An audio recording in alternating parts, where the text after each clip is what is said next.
Hello, dear listener.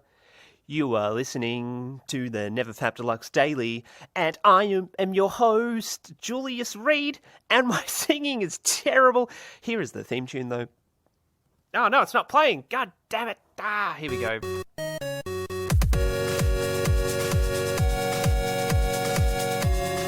Thank you for tuning into the show. I know you're excited. You're excited. You got your heroin needle out. You're like smashing the smack. Because, you want like the ultimate high, listening to me talk, and then also like the heroin, which is just like, that's some good stuff there. Of course, pure heroin, if you like to buy it from the show. You can, we've got supplies and stuff. That's not true, but you know what is true? The Checkup. The Checkup. It's crazy in here, but also spooky. And someone just hung up on me because I'm a sad, sad individual. Shoot him! Shoot him! Whoa, that felt good. I'm just going to reload. No, I didn't know reload sound effect. That's okay. The Checkup. Today's well, I guess every checkup, we check up on you, the listener, the adult porn addict struggling with the porn. Maybe you've got one hand on your penis right now and you're like, I'm ready to go, baby. But I'm like putting my hand up. I'm like, kicking your door down. FBI, open up. And like, get your hand out of your pants or I'm going to kill you. But then I punch you instead. So that's how I do it. Yeah. How are you doing? How are you coping with life? Are you surviving? Are you thriving? Are you 30, flirty and thriving? I think that was from a movie from the 90s. I was going to say the 30s, but then I was like, oh shit, it's actually going to be the 30s pretty soon in a decade. That's terrifying. So did you meditate today? Did you exercise today? What did you even do? Were you just like sitting in front of the computer, tugging a fat one? Well, that's not okay because we're a porn addiction recovery podcast. I think I should maybe do like a porn addiction podcast where it's like I tell you like my favorite porn site and stuff. But no, we're all about recovering. Recover, baby. Recover with the Reed. Did you remain calm and aware today? Did you remain aware? That was like my sort of macho Italian character. That didn't work. Did you remain aware today? Obviously, meditation helps you remain aware, which is why meditation is so very important. And what are you going to do differently as well? That's also something you need to think about, listener, because if you're not doing that, well, it means you're going straight to juvie, where all the other porn addicts are, in juvie. That was the Checkup. Checking up on you, the listener, which brings us to the topic. No, it's not playing. God damn it. Shut up, Chrome. Just let me do my thing. The topic. Getting all sorts of errors on the soundboard, but that's fine. Today's topic, talking about juicy. No, actually, we're talking about something important. No, it's not about porn, but it is about porn addiction. Specifically, today's topic is porn addiction is a symptom. And that's what I'm going to be talking about, is how porn addiction is actually just a symptom. Much like, for example, masturbation is a symptom. Don't want to go too crazy at you. But for example, the tenseness you feel in your body when you're stressed, that's just a symptom. That's not the stress itself. That's not the cause. And so, I'm here to explain why porn addiction is a symptom. Because the problem is people try and focus on changing their symptoms. It's like, you know what, I've got a headache. What do I do? And it's like, well, in a lot of cases, people just try and pop a pill. But they don't change, the fundamentals, which is, maybe you're too stressed out. Or, maybe it's brain cancer. Definitely popping a pill won't help brain cancer. You need to see a doctor. So we're all about addressing the cause on the show, and that's what I want to talk about as well. Porn addiction is a symptom. It's a classic way that people try and address this symptom is they put porn blockers up. Classic. They're like, oh, well, you know what? I'm addicted to porn. I'm just going to put a porn blocker up. Never works. It literally does not work at all. Do not do it. It's all about instead developing control of your mind. And that is the problem. The problem or the cause is that you don't have control over your mind. And the way you develop control over your mind is not by having porn blockers up, but by actually working on your mental health and developing awareness. That's how you do it. Work on your mental health. That's probably the best thing you can do for your addiction. Don't try and address the symptom.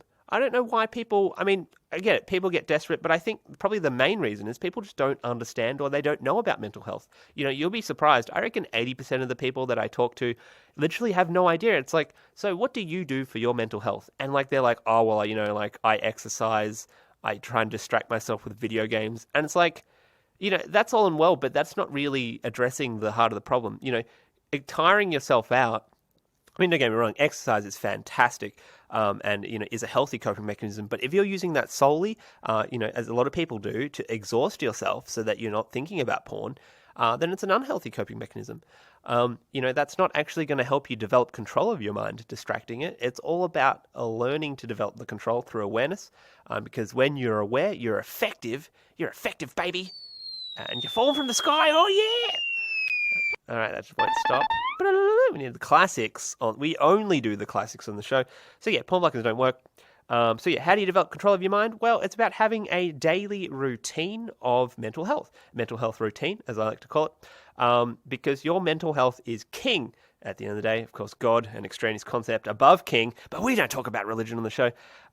So you meditate, which helps you develop your sense of awareness, which helps you essentially identify behaviors and change them. That's what the process is all about. And you do that through healthy coping mechanisms and, of course, replacing unhealthy coping mechanisms, for example, distraction or porn blockers. Oh, ooh, I spit on you. I also blew you up. So that's what it's about. And you know what's not about?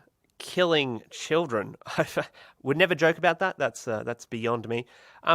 Don't try and dress porn. The porn's not the issue.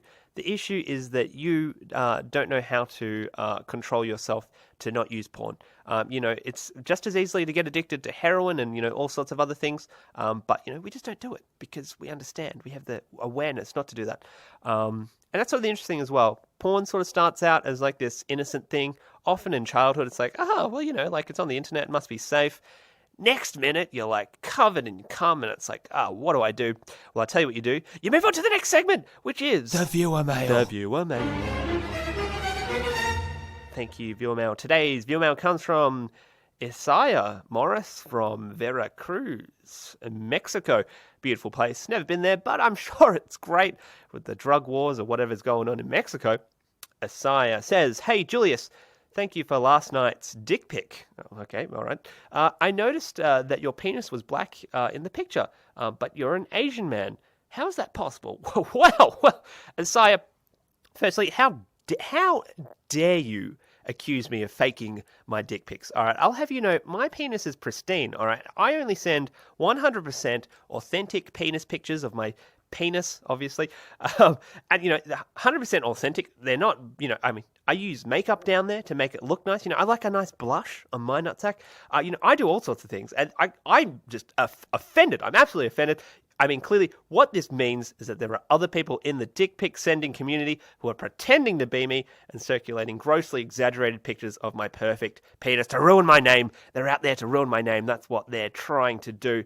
For those at home wondering, whether their dick pic that they've been sent, obviously autographed and signed by the Reed, Daddy Reed himself, if you're wanting to know whether your dick pic's authentic, there's a few key traits to look out for.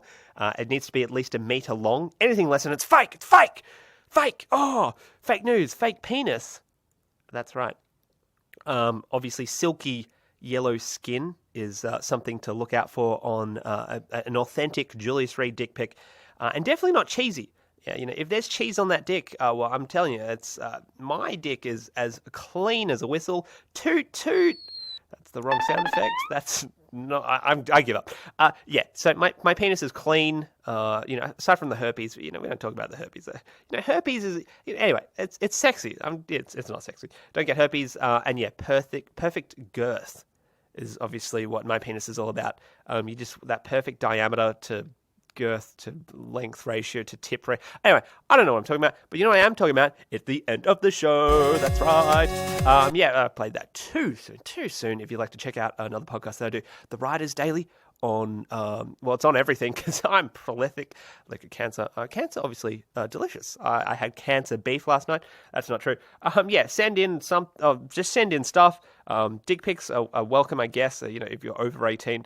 All right, going into dangerous territory there. Don't send a dick pic. It's not okay.